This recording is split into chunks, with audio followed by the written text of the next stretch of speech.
why don't we go ahead and get into a nice, receptive frame of mind. Get in a comfortable position if you want to lay down. You can close your eyes if you want. That might be preferable. And bring your attention to the level of sensation, the feeling in the body.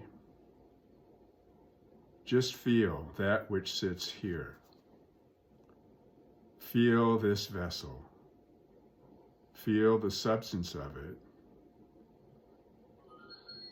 Feel the weight of the head as it is balanced on the neck.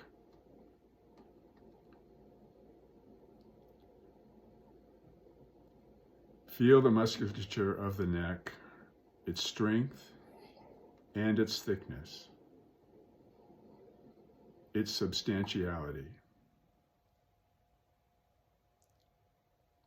Feel the long bones of the shoulders and the sockets that form to receive the arms.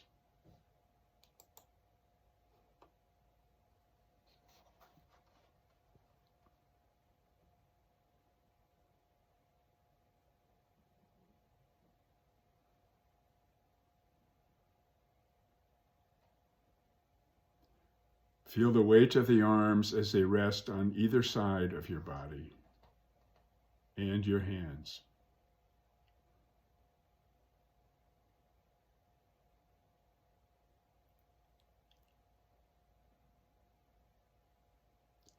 Feel the torso, its thickness, its weightiness.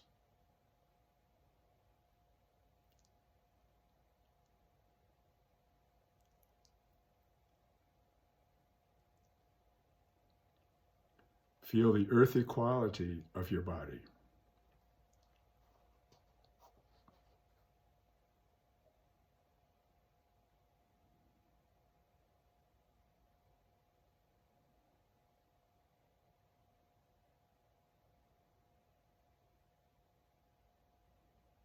And your buttocks as they rest against the pillow or chair.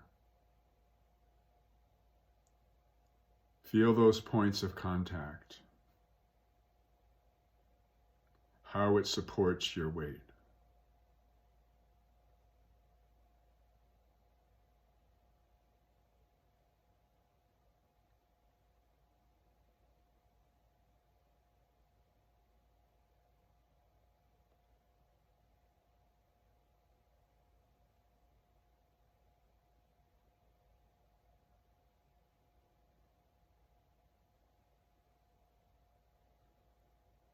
Feel the pull of gravity on your substantial form.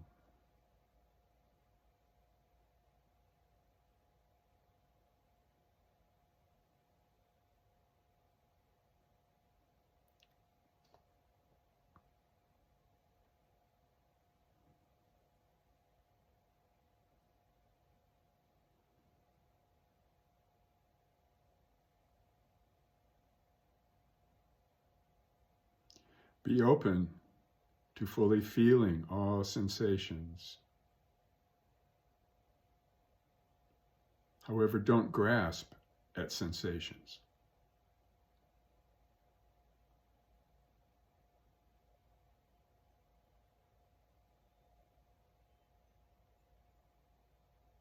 Just allow these sensations to be received as they arise in this body we inhabit.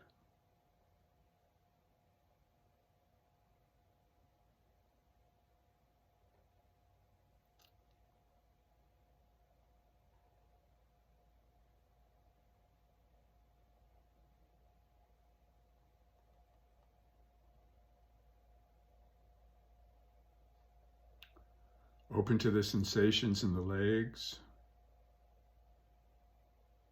their thickness, their heaviness.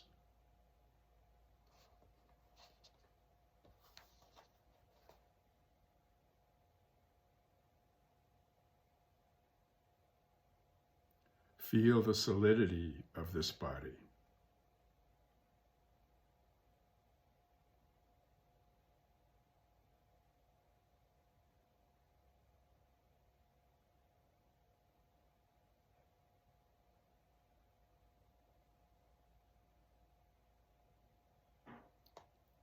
the solidity of your feet, of the earth.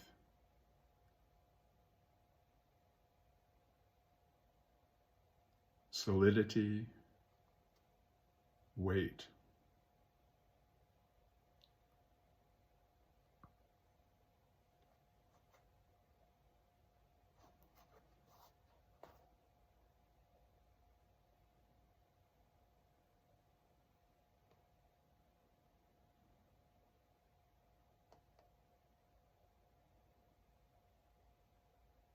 And feel the sensations that are arising here and there in the palms,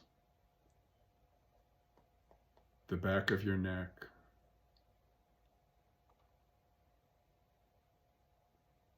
your seat on the chair, the soles of your feet.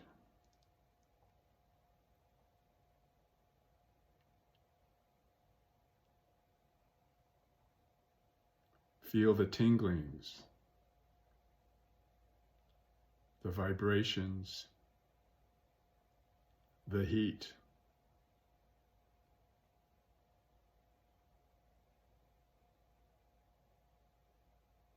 Just multiple sensations arising here and there.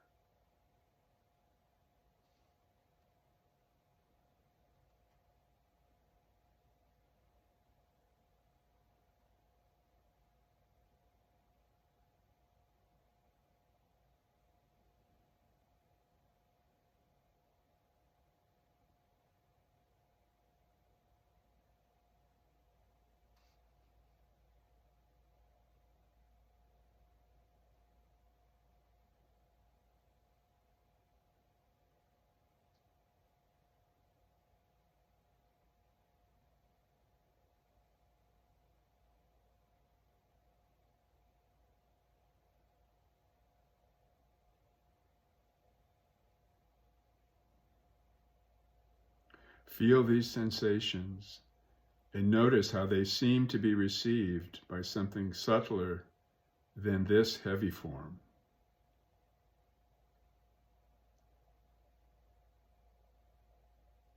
Something lighter.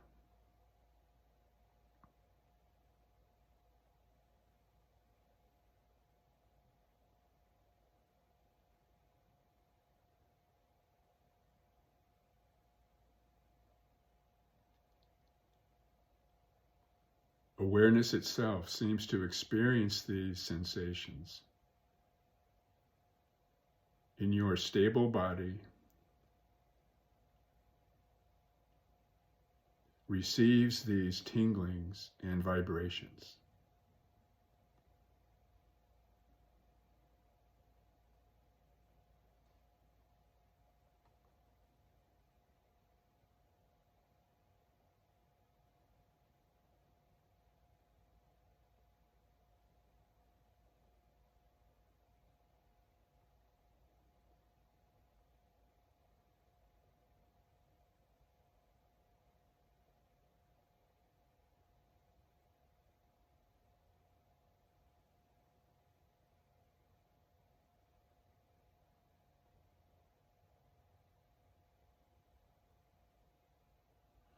Feel this lighter body,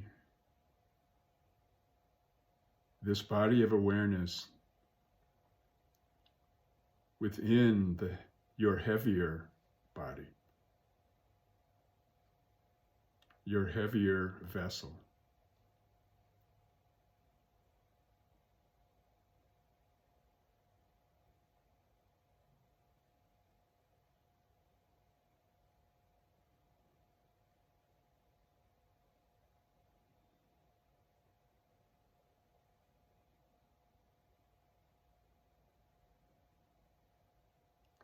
Open to sensing within this heavier body,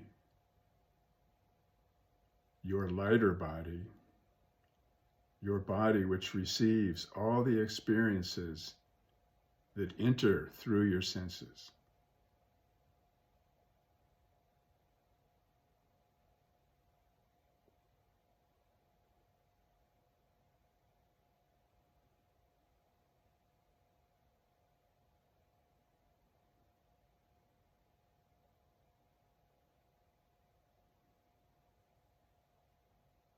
This lighter body receives sound as hearing.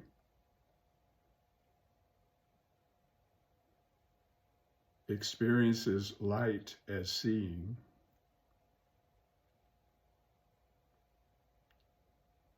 Tastes and knows life as it is experienced.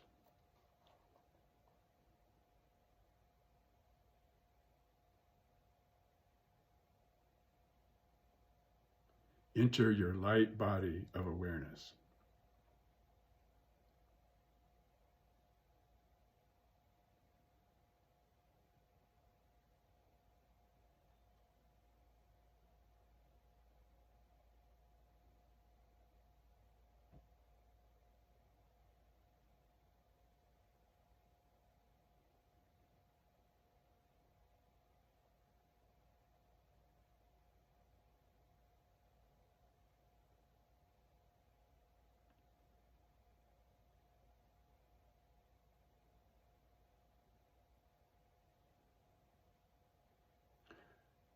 See how each breath, feel how each breath entering into your heavy body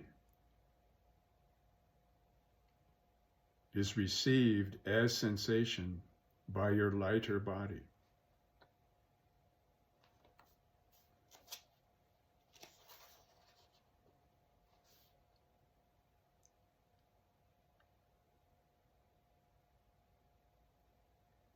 Each breath entering your heavy body, sustaining this lightness, maintaining the balance that allows your body of awareness to remain.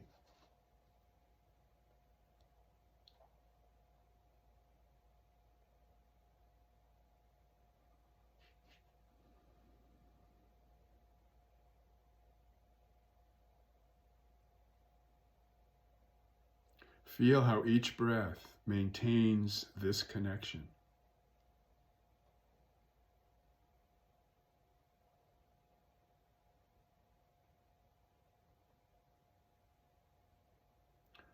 Let your awareness settle very alertly, very carefully on each breath as it is breathed in, as it is breathed out.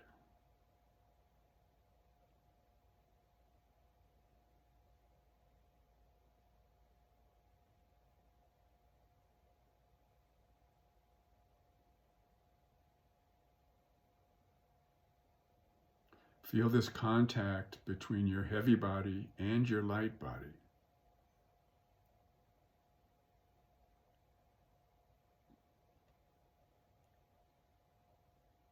Feel how each breath sustains the light body, balanced within.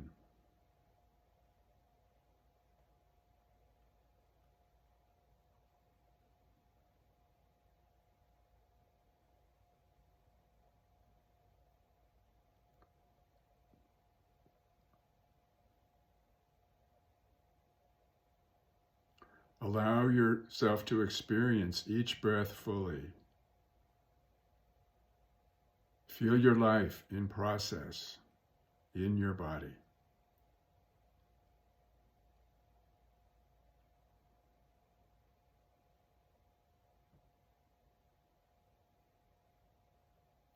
Just awareness and sensation. Each breath.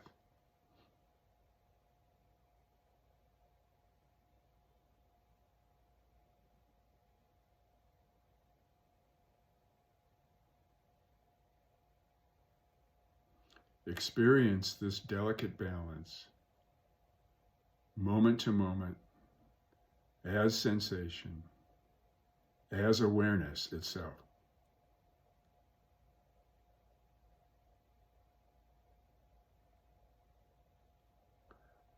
Open to taking each breath as though it were your last breath.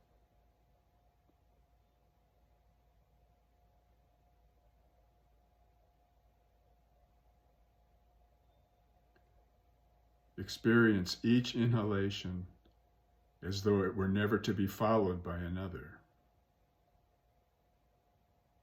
Each breath, the last breath.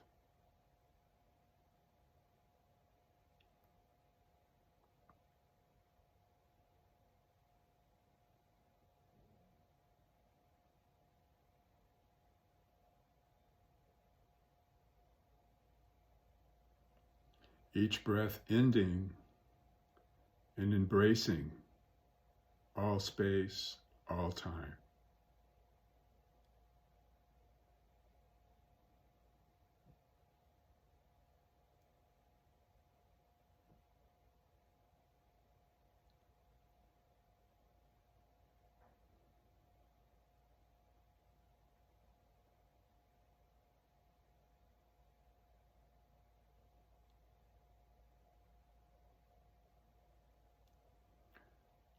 Let go of the sensation of your breath.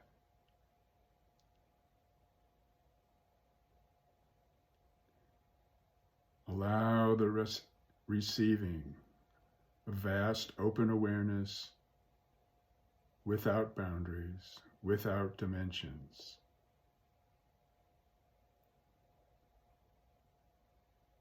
Not a place in space. All space, only here.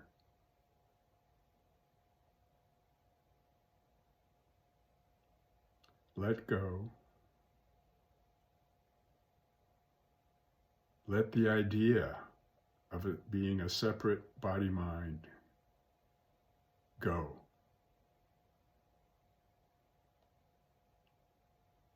Don't hold on. Don't clutch at life.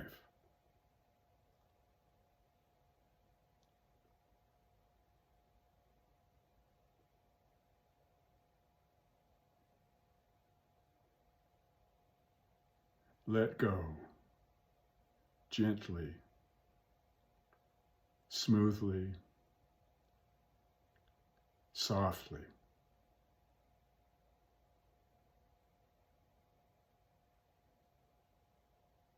Let it all go. Let it all float free.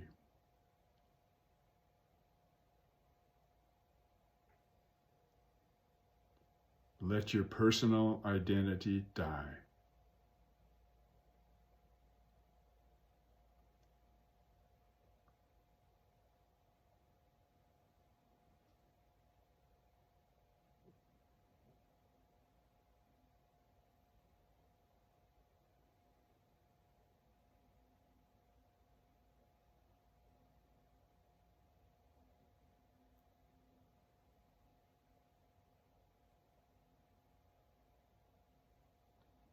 Each breath disappears.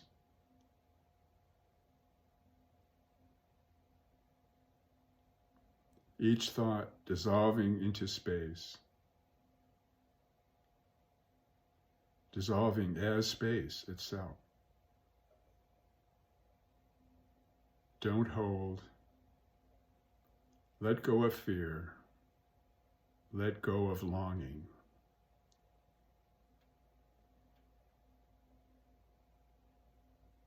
Let the idea of you dissolve.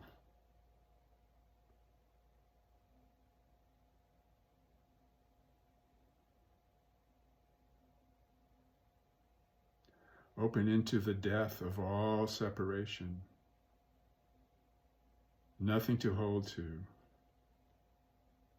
That's all past.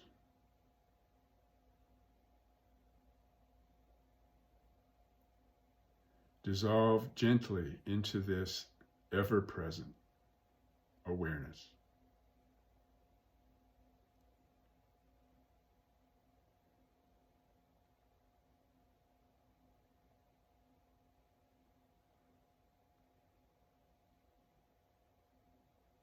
Holding on to nothing.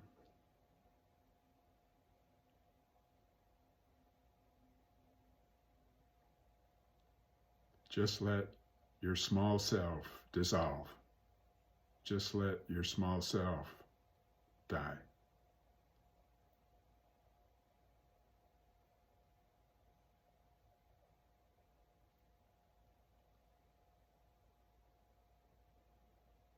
Let go of thoughts. Let go even of ideas of dying or living. Let go completely. And at once, let go gently into the vast mystery of being.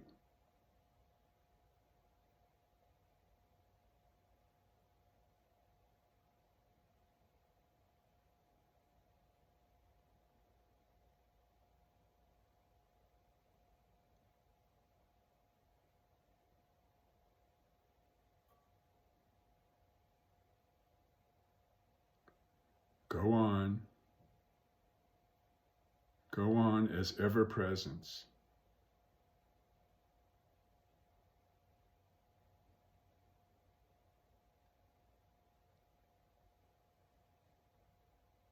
Die gently into the light. Float free from that heavy confinement of the body, free from thoughts, free from the thought of being disembodied.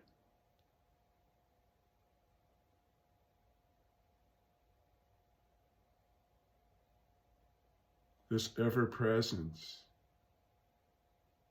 this dimensionless being has never been confined in a body.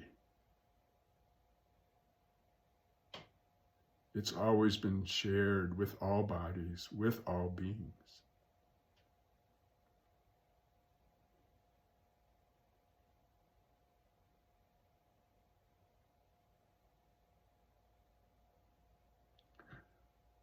So float free from that heavy body, free from thoughts. The physical body, so heavy, each thought so heavy. Go beyond all confinement, float free, altogether beyond, altogether free.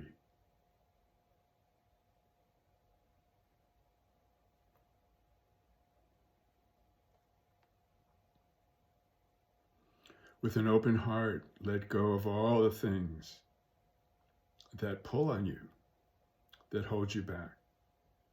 Let go of your name. Let go of your physical body. Let go of your mind. Just float free, beyond holding, beyond clinging.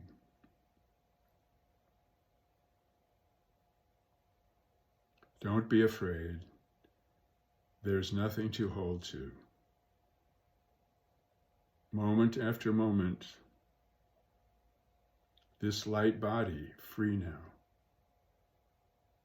So go on gently into the light, free from this dense body. Free from being confined in any idea of a separate body.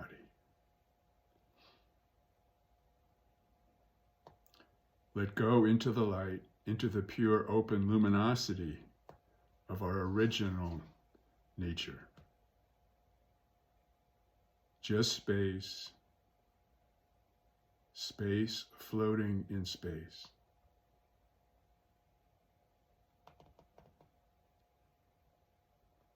Let go completely.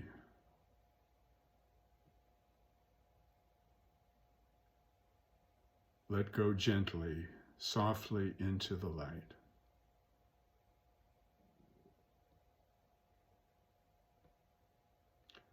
Let go of your knowing. Let go of your not knowing. All that comes to mind is old. Any thought is just old thought.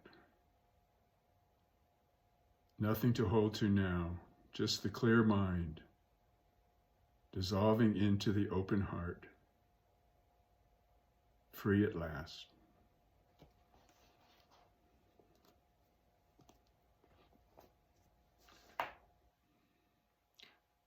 Okay, why don't we sit for another minute or two and just rest in this presence, ever presence, only here,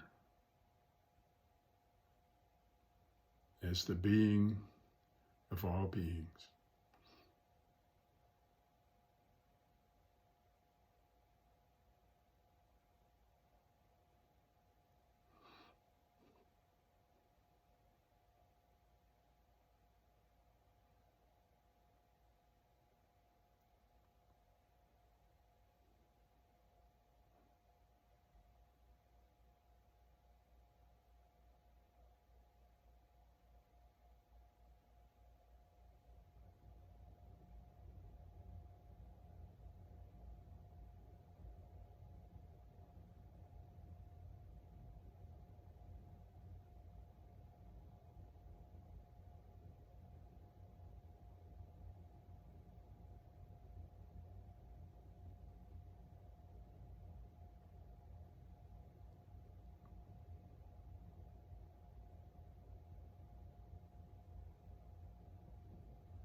Okay, so for your next breath, why don't we come back to our screens and stand up, take a stretch, or give yourself some time to kind of reorient to the group here together.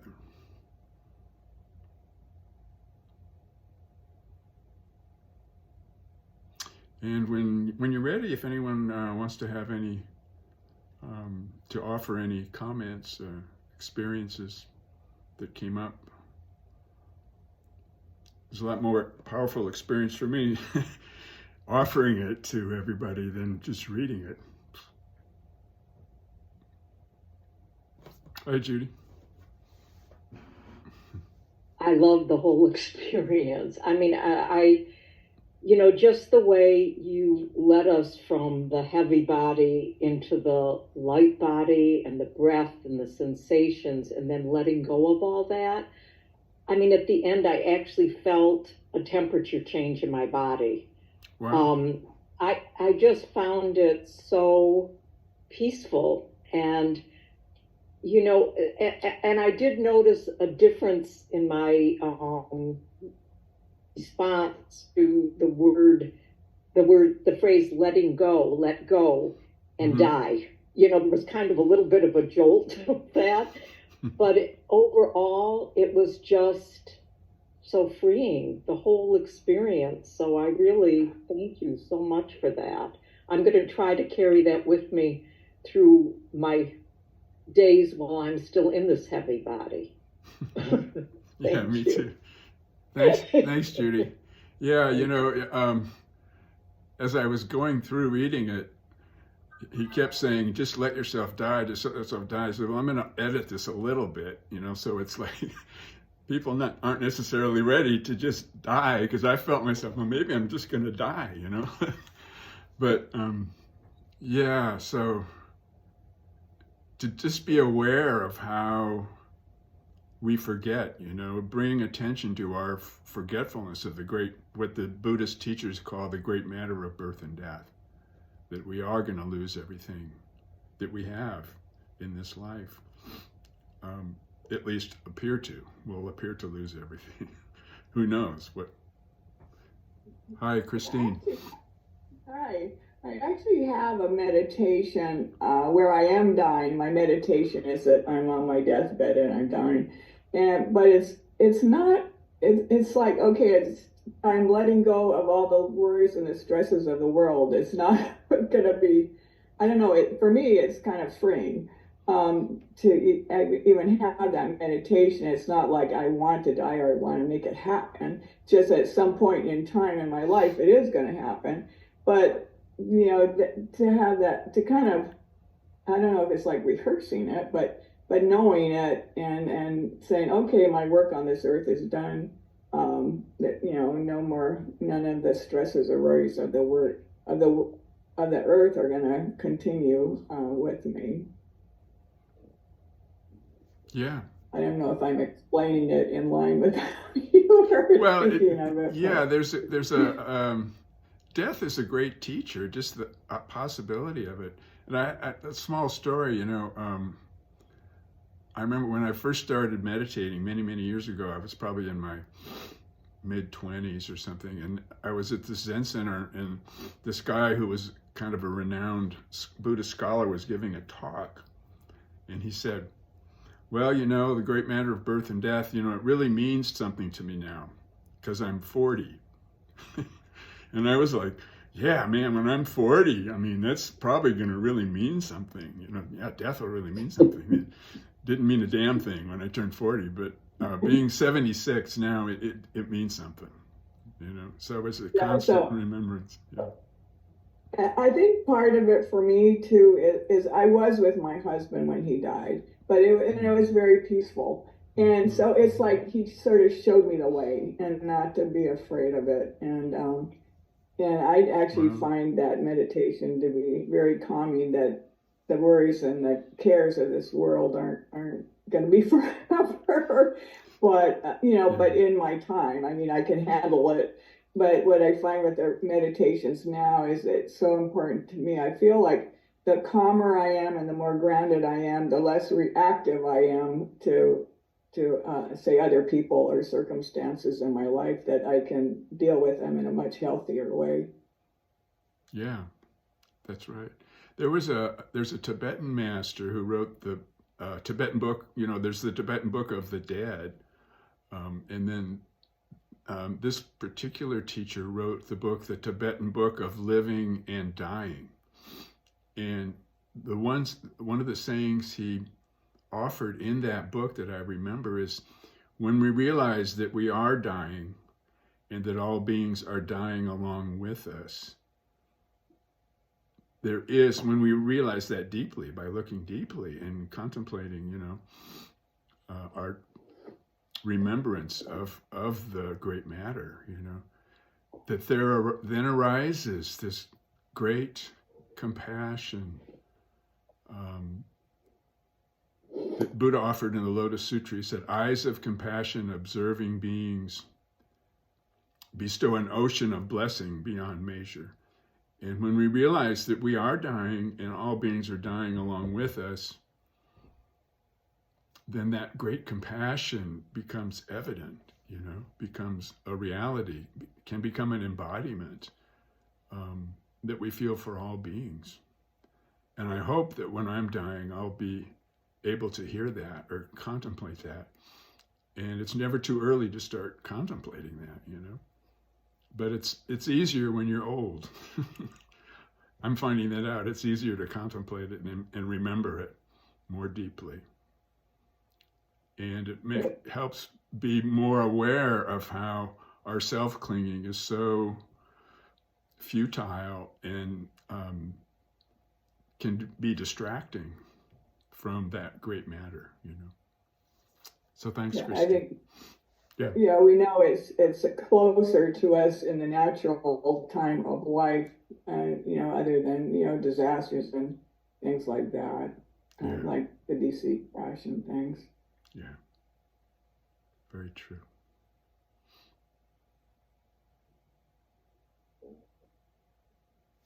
Hi, Annalise. Hi.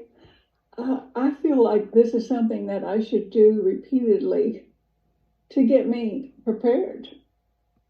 It's, the thought process that I haven't really had before, that separation. So, thank you. That's very good.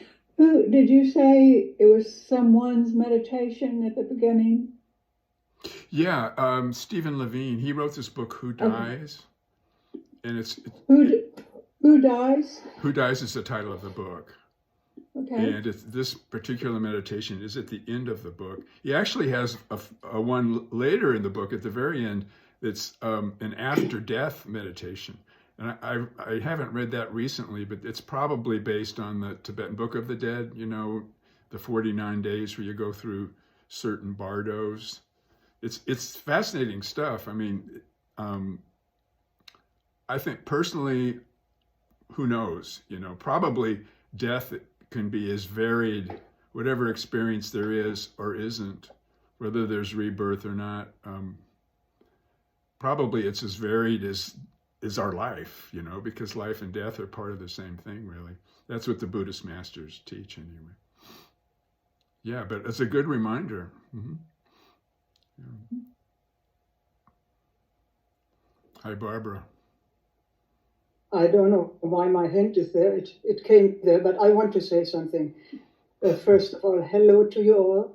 And thank you for the meditation. It was for me in the beginning of the meditation an important and interesting experience to be in the heavy body and then likewise in the light body, which I really saw and experienced viscerally. This light body going beyond my boundaries and really out and very light and still being in contact with my heavy body. So not either or, but both in the same time is possible.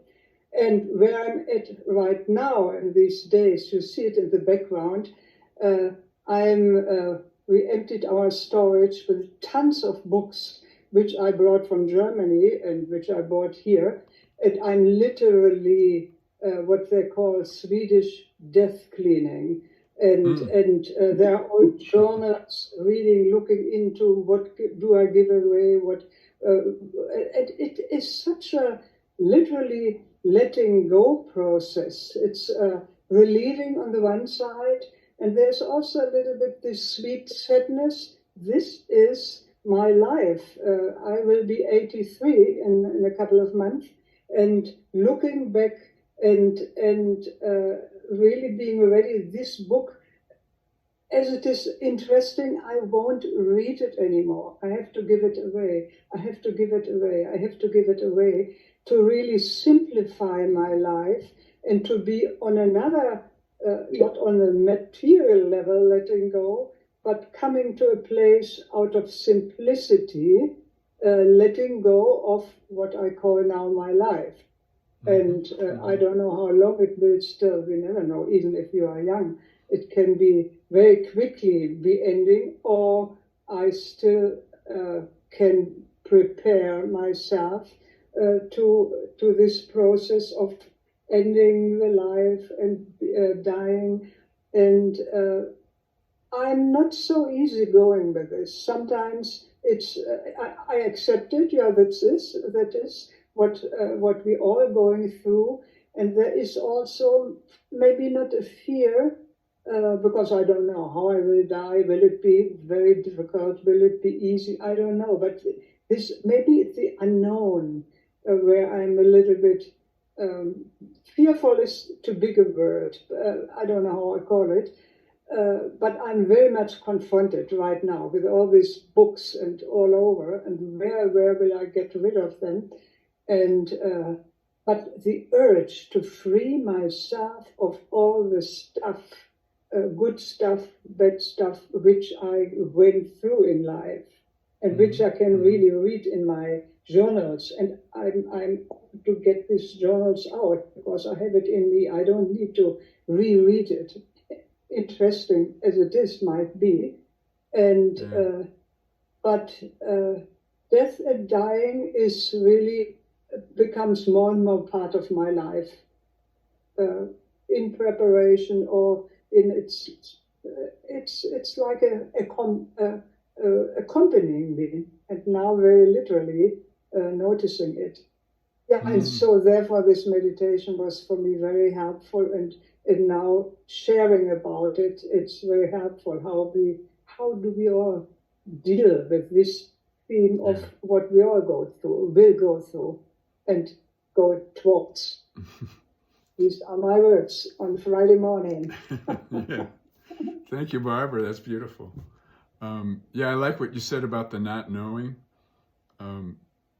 Because, yeah, the flow of impermanence leading towards, our leaving the body at some point, it really opens up that whole not knowing. And the Zen masters will say that what we need in order, deep realization is being aware of the impermanence, so the active participation in loss, and embracing it, embracing that not knowing. And there's a phrase in Zen that not knowing is most intimate. So being intimate with the impermanence is being willing and have the courage to be aware of it, the depths of it, and also to give it away, give away our experience, our fears, our desires, and offer them for all beings. So that was, I think, the concluding statement of that one I read, offered a few minutes ago, of Sogyal Rinpoche saying, when he said that when we realize we're dying and all beings are dying with us, then we can offer that great compassion. It just flows through us as a natural instinct, as a natural motivation, as a natural opening of our heart for all beings to relieve that suffering around the fear of birth and death. So thanks.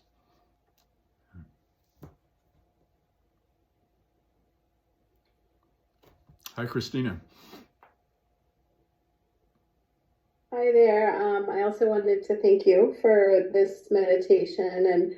And what really struck me in what you were saying, or the guiding, was the phrases letting go of this heavy body and the heavy thoughts, and that notion that our thoughts are also so heavy.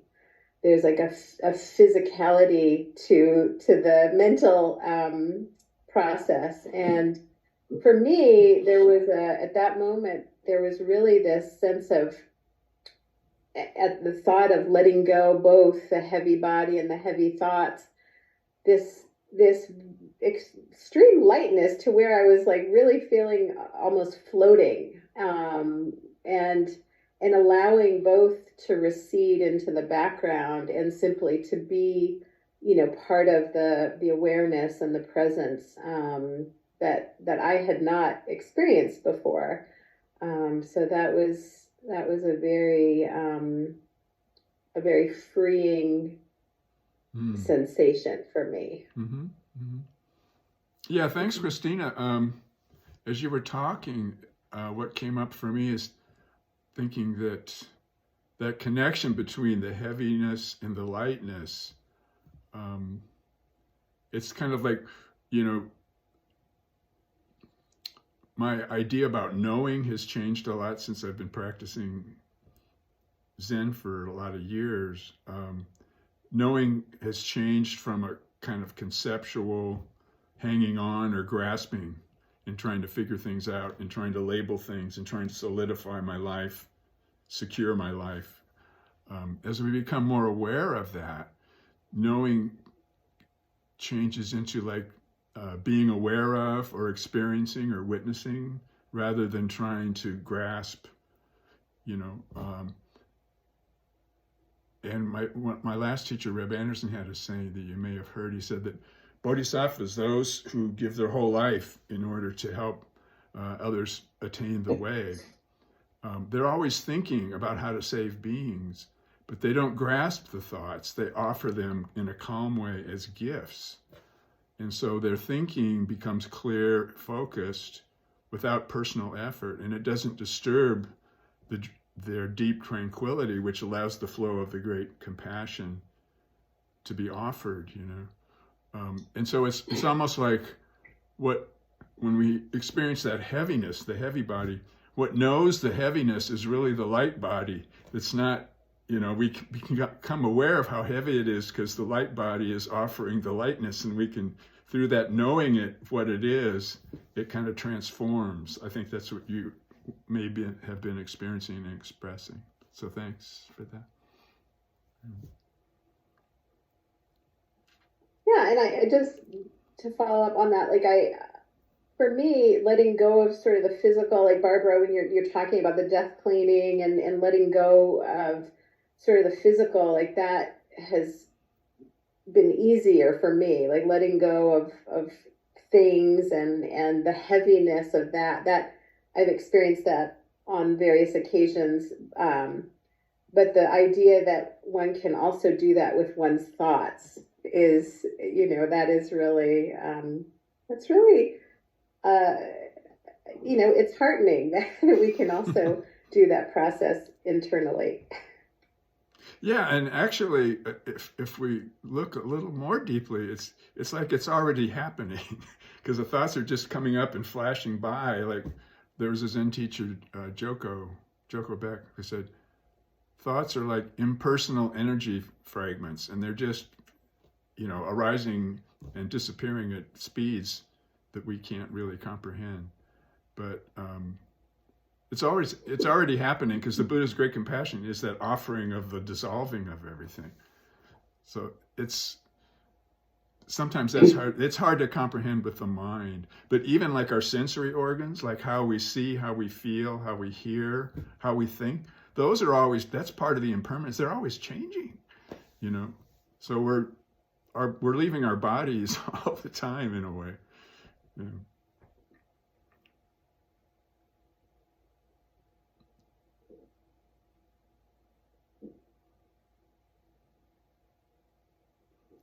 I have if anybody else has anything they want to offer, I have a Sufi poem that is, to me, is a beautiful poem, would be a good way to end this session.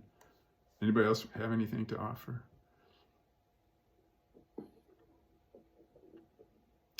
Okay.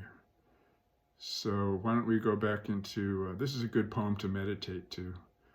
It's Rumi, the really well-known Sufi poet, is associated with the poems regarding the moth being attracted to the flame. But another Sufi poet, Farid Attar, offered this poem about the moth and the flame.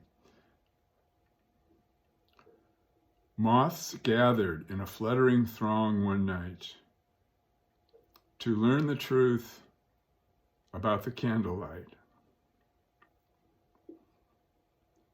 And they decided one of them should go to gather news of the elusive glow. One flew till in the distance he discerned a palace window where a candle burned, and went no nearer, back again he flew, to tell the others what he thought he knew.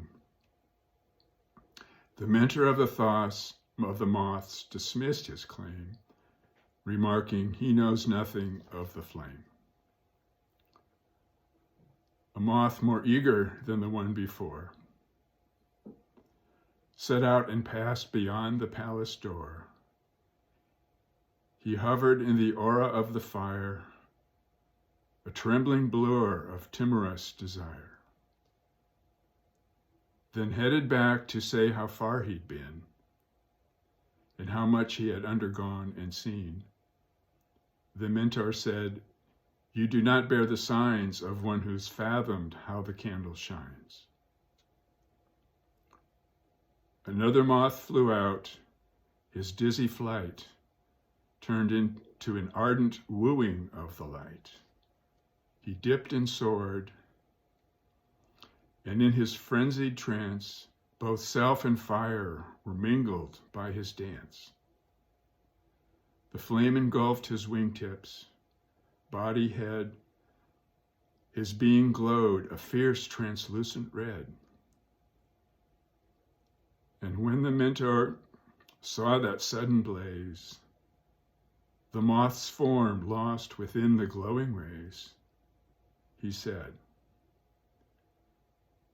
He knows the truth we seek, that hidden truth of which we cannot speak. To go beyond all knowledge is to find that, that comprehension which eludes the mind. And you can never gain the longed-for goal until you first outsoar both flesh and soul. But should one part remain a single hair, will drag you back and plunge you in despair. No creature's self can be admitted here, where all self-identity must disappear.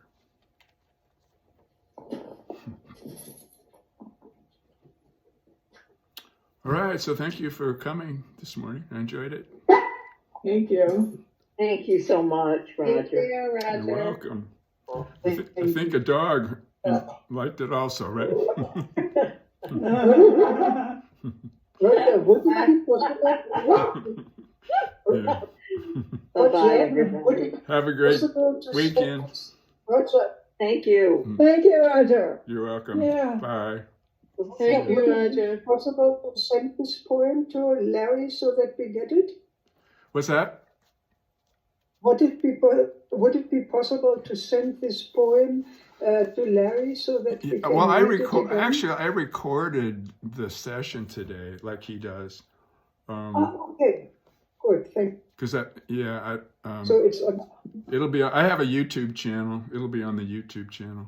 Oh, YouTube at Omahawk 2 or something like that. If you want to, yeah. But I can send him the poem too. Yeah.